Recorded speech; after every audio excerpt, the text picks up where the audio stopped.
شب برات میں آج رزق کی تقسیم ہوتی ہے.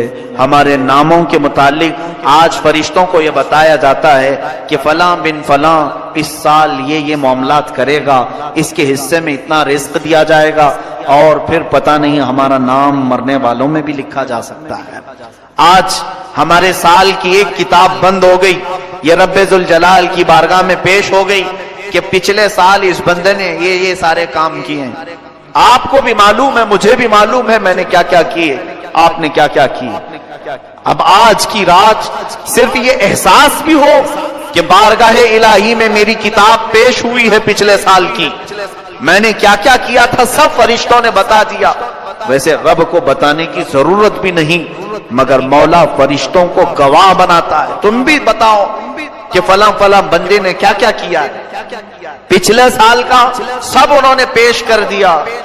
اب رب تبارک و تعالیٰ کا حکم نازل ہو رہا ہوگا کہ یہ بندہ جس نے پچھلے سال یہ تمام کام کیے، اب اگلے سال اس کے یہ معاملات، اس کے لیے اتنا رزق لکھو، اس کے لیے اتنی برکت لکھو، اور اس کو ذلیلوں میں لکھو، اس کو عزت والوں میں لکھو، اور اس کو زندہ رہنے والوں میں لکھو، اس کو بیمار لکھو، اور اس کے بعد اس کو مرنے والوں میں لکھو. یہ تمام معاملات آج رب ذوالجلال فرشتوں کو بتا رہا ہوگا. قدیر و جبار خدا کے فیصلے نازل ہوتے ہیں اور فرشتے لے کر کل سے پھر ایکٹیو ہیں، وہ اپنی ڈیوٹی پر مامور ہیں. ہمیں یہ معلوم نہیں کہ ہمارا نام کن چیزوں میں لکھا گیا ہے. آج کی شب ہمیں برکت والوں میں نام ہمارا آیا ہے، بیماروں میں آیا ہے، یا پھر صحت مندوں میں آیا ہے، نیکیوں میں رہنے والوں میں ہمارا نام شامل کیا گیا ہے یا نہیں. ہم میں سے کسی کو اس بات کا علم نہیں. اور جب معلوم نہ ہو کر کے ہمارے اندر اکڑ اتنی ہے، ہم غرور اور تکبر کے ساتھ زمین پر ایسے چلتے ہیں جیسے لگتا ہے کہ جنت ہمارے لیے واجب ہو گئی. جنت تو ہماری ہے. میرے عزیزو، خوف کرو بارگاہ رب العزت کے فیصلوں سے. قرآن عظیم میں رب تعالیٰ فرماتا ہے ان بطش ربک لشدید، بے شک تمہارے رب کی پکڑ بہت سخت ہے. اور اس کی پکڑ جب سخت ہوتی ہے تو سب سے بڑی پکڑ تو یہ ہے کہ وہ ایمان چھین لیتا ہے. جس سے وہ ایمان ختم کر دے اس کے لیے سب سے بڑا عذاب ہے اللہ کا.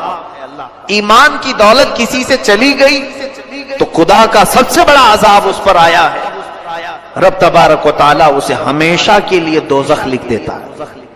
حدیث پاک میں ہے شب برات ہو کہ شب قدر ہو یا پھر مرنے سے پہلے بھی ہو، مشرک اگر ہوا، کافر اگر ہوا، ایمان نکل گیا تو اس کی بخشش تو ہو ہی نہیں سکی، بلکہ قیامت کے دن ان کے متعلق فرمایا گیا.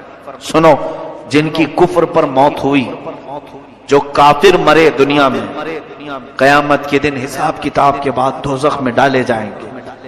دوزخ میں ڈالنے کے بعد دوزخ کی ہولناکیاں جب انہیں نیچے طبقے میں لے جائیں گے، ہر طرح کے عذابات کا سامنا ہوگا.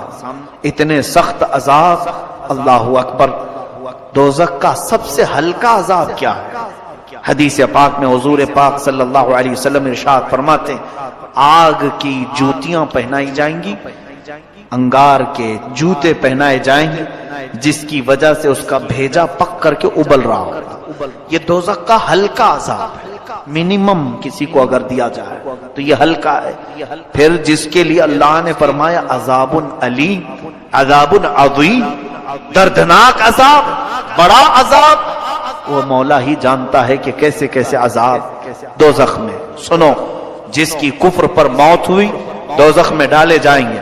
جو دوزخ کا دربان ہے، فرشتہ حضرت مالک رضی اللہ تعالی، حضرت مالک یہ فرشتے ہیں علیہ السلام، وہ دربانے دوزخیں دروازے پر ہوں گے، یا جتنے دوزخی ہیں چیختے رہیں گے، چیخ لگاتے ہیں، اتنا پکارتے ہیں کہ ہماری طرف توجہ کرو، ہماری طرف توجہ کرو. تو پھر ان کی پکار اتنی بلند ہوتی ہے کہ پورے دوزخ میں آوازیں دہلتی رہتی. اس کے بعد مالک دوزخ یعنی دربان دوزخ حضرت مالک ایک بار بھی ان کی طرف نہیں دیکھتے. حدیث پاک میں 1000 سال گزر جائیں گے. 1000 سال کے بعد دربانے دوزخ ان کی طرف دیکھتے ہیں. کیا بات ہے, کیوں چلا رہے ہو تم؟ 1000 سال کے بعد تب اہل دوزخ کہتے ہیں اے مالک, اے دربانے دوزخ, ہم رب ذوالجلال سے بات کرنا چاہتے ہیں, ہمارے معاملے میں کچھ سفارش کرو. رب تبارک و تعالیٰ سے ہم کچھ کلام کرنا چاہیں گے کہ وہ ہمیں یہاں سے نکالے. حضرت مالک کہتے ہیں ٹھیک ہے, تمہاری بات میں مولا تک پہنچا دوں گا, رب تعالیٰ تک پہنچا دوں گا. تو اس کے بعد حدیث پاک میں پھر 1000 سال گزر جاتے, حضرت مالک کی طرف سے کوئی جواب نہیں آیا. دوزخیوں کی طرف دوبارہ وہ توجہ کرتے ہیں, کیا بات ہے؟ تو دوزخیوں نے کہا کہ مالک ہم رب سے بات کرنا چاہتے ہیں. حضرت مالک کہتے ہیں میری اب تک رسائی نہیں ہوئی, میں تمہارا عریضہ پیش کروں گا رب تعالیٰ کی, یہاں تک کہ تیسرا 1000 سال گزر جاتا ہے. یہ دوزخ میں جلتے رہیں گے, اسی طرح عذاب میں مبتلا رہیں گے. تیسرے 1000 سال کے بعد حضرت مالک ادھر دوزخ کی طرف توجہ کرتے ہیں اور فرماتے ہیں اے اہل دوزخ, بشارت ہو تمہارے لیے کہ رب تعالیٰ کی طرف سے یہ جواب آیا ہے لا ينظر الیہم ولا یرحم علیہم, ان کی طرف نہ دیکھا جائے گا نہ ان کی طرف رحم کیا جائے گا. مولا نہ تم سے بات کرنا چاہتا ہے اور نہ تم پر رحم کرنا چاہتا ہے. اب بند کرو آواز. فرمایا گیا حدیث پاک میں مایوس ان کے چہرے لٹک جائیں گے. اہل دوزخ واپس پھر اپنے عذاب کی طرف آئیں گے, اس لیے کہ اب کوئی امید بھی باقی نہیں رہی. 3000 سال تو امید پر دوزخ میں جل رہے تھے کہ اب بات ہوگی رب تعالیٰ سے, اب کلام ہوگا, شاید وہ بہتوں کو معاف کر کے نکالا, ہمیں بھی نکالے گا. لیکن جواب یہ آیا کہ یہ سب اب جو موجود ہیں یہ کفر کی حالت میں مرے ہوئے ہیں, یہ شرک کی حالت میں مرے ہوئے ہیں. کافروں اور مشرکوں کے لیے رب فرماتا ہے نہ ان کی طرف دیکھا جائے گا نہ رحم کیا جائے گا. ان اللہ لا یغفر ان یشرک بہ ویغفر ما دون ذلک لمن یشاء. شرک کو اللہ معاف نہیں کرے گا, اس کے علاوہ جو بھی ہے جسے چاہے رب تعالیٰ معاف کرے. یہ قرآن میں اللہ فرماتا ہے. میرے عزیزو, ڈر اس بات کا ہونا چاہیے کہ اگر مولا تعالیٰ ہمارے کسی عمل سے غضب میں آئے تو کہیں وہ ہمارے ایمان کی دولت کو سلب نہ کر لے اور یہ نہ فرما دے نکل جا تو میرے خاص بندوں میں سے. کفار و مشرکین تجھے پسند ہیں بہت, ان کی عادتیں اچھی لگتی ہیں, جا انہی کے جماعت میں شامل ہو جا. آج آپ سب سوچو ذرا, بہت سارے نوجوان یہی چاہتے ہیں آ کر کے صرف یہ کہیں کہ مولانا سارے لوگ تو جی رہے ہیں اچھے سے, وہ اگر ناچ رہے ہیں ڈانس کر رہے ہیں آپ ہمیں کیوں روک رہے ہیں؟ کفار بھی ناچ رہے ہیں, کرسچن بھی ناچ رہے ہیں, یہودی بھی ناچ رہے ہیں, ہم مسلمان ہو کر کیا ڈانس نہیں کر سکیں گے؟ ٹھیک ہے, تمہارا سوال یہ دنیا میں سارے لوگوں کو شراب پیتے ہوئے دیکھا, ہم آپ کو منع کر رہے ہیں تو برا لگا. یہ دنیا کا فیشن ہے, آپ نہیں سمجھ سکو کہ آپ پرانے لوگوں میں سے. ہم نئے زمانے میں زندگی گزارنا چاہتے ہیں, ہم کچھ ماڈرن بننا چاہتے ہیں. فلمی ایکٹروں کو دیکھ کر ان کی طور طریقے کو اپناتے ہوئے نکل پڑے اور پھر یہ سمجھا کہ ہم ایک نئے راستے پر چل رہے ہیں. سنو, ٹھیک ہے, جس کا راستہ چاہے اپنا لو, جس کا راستہ, کیونکہ تمہارے لیے نہ میں چھڑی لے کر کے بیٹھا ہوں نہ اللہ کا کوئی فرشتہ تمہاری گردن جھکا کر تمہیں عبادت کرنے کے لیے آئے گا, بلکہ رب تعالیٰ دنیا میں تمہیں آزاد رکھا ہے, تمہیں جو مرضی میں آئے کرو, جو اچھا لگے کرو. قیامت کے دن پھر تیار رہنا اپنے اعمال کا جواب لینے کی. قیامت کے دن ہر ایک کے حساب کتاب کے لیے تم خود ذمہ دار ہوں گے. آج میں ان نوجوانوں سے کہتا ہوں جنہیں کفار و مشرکین اچھے لگتے ہیں, جن کو لوگوں کے ہاتھوں کے شراب کی بوتلیں پسند ہیں, جوئے خانے, شراب, تاش کے اڈے, یہ سب بہت اچھے لگتے ہیں جنہیں, اور پھر یہ فلمی دنیا کے تمام تر ظالم دجال قسم کے خرافات مچانے والے اور پورے گھروں کو تباہ کرنے والے ایکٹر انہیں پسند ہیں, ان کے ساتھ ہو جاؤ, کوئی بات نہیں, تمہیں مبارک ہو. قیامت کے دن کہا جائے گا جن کے ساتھ تو دنیا میں رہنا پسند کرتا تھا, آج ان کا ہاتھ پکڑ, وہ جہاں جا رہے وہیں چلا جا. اللہ الرحمن الرحیم. السلام علیکم دوستو. امید ہے کہ آپ کو مفتی سلمان اظہری کا یہ بیان بہت ہی زیادہ پسند آ رہا ہوگا۔ آپ سے درخواست ہے کہ مفتی سلمان اظہری کے اس بیان کو مکمل لازمی سنیں اور ہمارے چینل فیضان احمد رضا کو سبسکرائب کریں۔ آج وہ جہاں جا رہے وہیں چلا جا، وہاں سے ہاتھ چھڑا کر کے تم تو بھاگو گے نہیں، میں تو رسول اللہ کا امتی ہوں، میں میرے آقا کے پاس آؤں گا، میں اپنے نبی کا نام لیوا ہوں۔ سنو حدیث پاک میں یہ دوڑتا ہوا آئے گا، امتی تو ہے، حضور اکرم صلی اللہ تعالی علیہ وسلم کے قریب آتے ہی حضور پاک سے عرض کرتا ہے رو کر کے چلا کر کے، مجھے فرشتے دوزخ کی طرف کھینچ رہے ہیں، بچا لیجیے۔ نبی کونین صلی اللہ تعالی علیہ وسلم کی طرف سے جواب آئے گا، تو کون ہے؟ بلکہ اس آقا کی عادت مبارکہ یہ ہے، فرماتے ہیں میں بھرے مجمع میں بھی اپنی امتیوں کو پہچان لوں گا، کروڑوں کی تعداد میں پوری امتیں وہاں ہوں گی، مگر اپنی امت کو میں ضرور پہچانوں گا ہزاروں کی لاکھوں کی بھیڑ میں بھی۔ یہ بھی حدیث پاک میں، لیکن ایک حدیث میں یہ ایک بندہ آئے گا اور حضور اس سے پوچھیں گے تو کون ہے؟ کہے گا حضور میں آپ کا نام لیوا، میں آپ کا امتی ہوں۔ اللہ کے حبیب صلی اللہ علیہ وسلم فرماتے ہیں مجھے تو نہیں اس بات کا علم ہے، تو دنیا میں کسی اور کو پسند کرتا تھا، جا آج اس کو پکڑ لے، وہ جہاں جائے چلا۔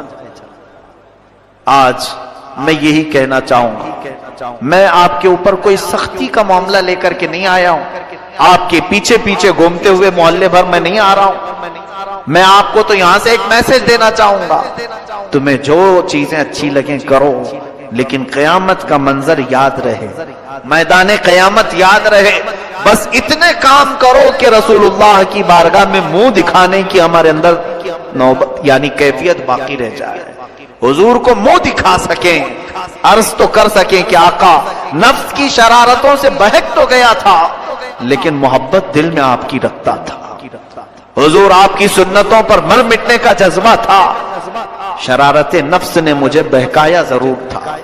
اے میرے عزیز و غلاموں، ان کو چھوڑ کر نہ ہماری دنیا ہے، اس رسول کو چھوڑ کر نہ ہماری قبر ہے، اس نبی کو چھوڑ کر نہ ہماری حشر ہے، کچھ بھی نہیں ہے۔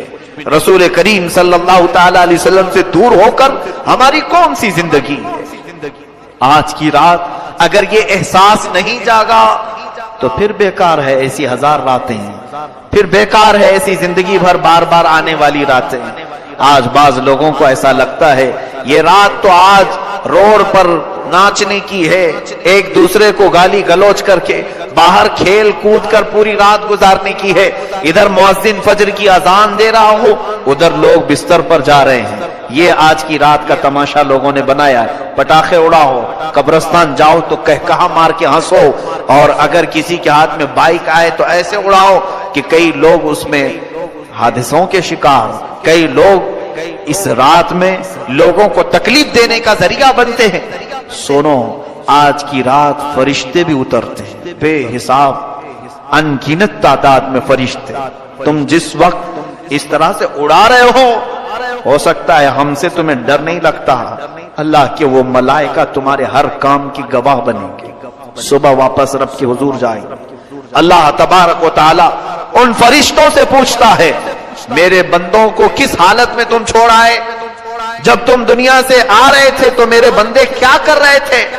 فرشتے سچ سچ بتائیں گے، اے رب ذوالجلال فلاں بندہ تیرا بے حیائی کر رہا تھا، فلاں بندہ آج مسجدوں سے تیرے ذکر کی آوازیں آ رہی تھیں، لیکن فلاں بندہ وہاں پر اپنی گاڑیوں میں اچھل کود مچا رہا تھا، بے حیائی، خرافات اور فحاشی اور اپنے برے اعمال سے لوگوں کو ایذا پہنچا رہا تھا۔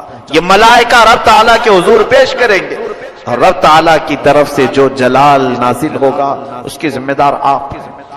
ارے میاں، نئی سال کی نئی شروعات ہو رہی ہوتی ہے، ایک سال ہماری زندگی کا ختم ہوا اور یہاں سے نیا سال شروع ہو رہا ہے۔ اب یہاں اپنی قسمت میں آج کیا لکھا گیا ہے کسی کو معلوم نہیں ہے نا۔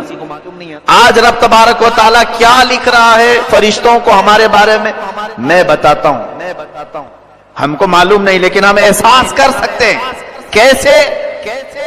میں فجر کی نماز میں حاضر ہوا، میں بارگاہ الہی میں شکر بجا لاؤں گا کہ مولا میرے اس سال کی پہلی نماز تو نے لکھ دی ہے، اور جو سویا اور جو بھاگا وہ خود پہچان لے کہ کل کی رات میری کتاب میں بے حیائی لکھ دی گئی ہے، محرومی لکھ دی گئی ہے، اسی لیے مجھے مسجد سے باہر کیا۔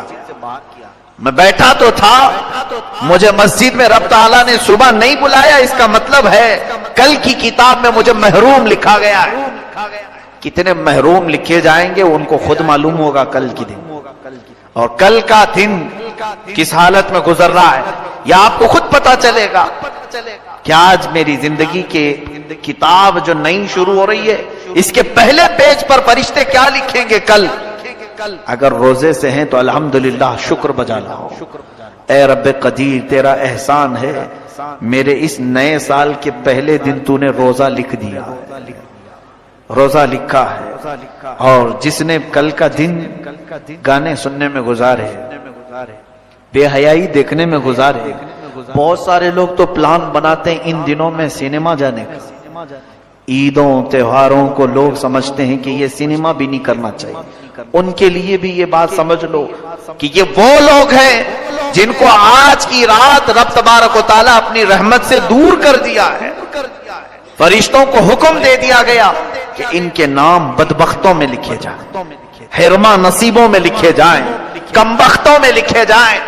جنہوں نے کل کا دن گزارا انہیں خود پتا چل جائے گا کہ آج کی رات ہمارے بارے میں کیا لکھا جا رہا ہے۔ اور کل جو اچھے سے دن گزار لیا، میں باقی پورے سال کی بات تو نہیں کرتا، لیکن سال کی شروعات جس کی اچھی ہوئی، رب کی ذات سے امید ہے کہ سال پورا اچھا گزرے گا۔ ہماری کتاب کی شروعات پہلا پیج اگر اچھا لکھا گیا، میرے رب کی